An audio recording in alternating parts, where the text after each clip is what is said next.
পরিমণি শাকলায়ন ইস্যুতে নতুন করে মন্তব্য করেছেন ব্যবসায়ী নাসির। নায়িকা পরিমণি গত কয়েক বছর যাবৎ আলোচনায় রয়েছেন, তবে এই আলোচনা কোনো সিনেমার গল্প বা চরিত্র নিয়ে নয়।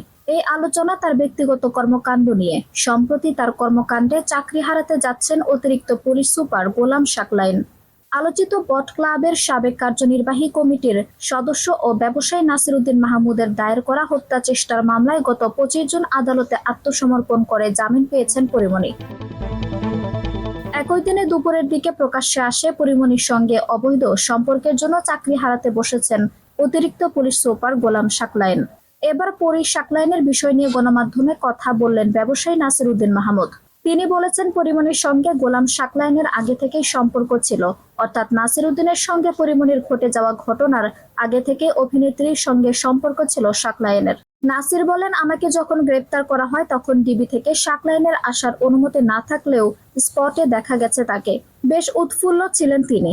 আমাকে নেওয়ার পরদিনই সেখানে পরিমণি গিয়েছিলেন, তাকে শাকলায়ন নিয়ে গেছেন। নাসির উদ্দিনের ভাষ্য মতে শাকলায়নের সঙ্গে সম্পর্কের কারণেই বিষয়টি বাধিয়েছে সে। হয়তো এরকম আরো শাকলায়ন থাকতে পারে। এর আগে 2021 সালে এডিসি গোলাম শাকলায়নের সঙ্গে সম্পর্ক গড়ে ওঠে অভিনেত্রী পরিমণির।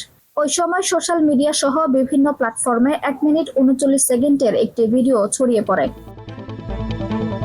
আঞ্জুম হক আরবি, টাইম নিউজ ডেস্ক।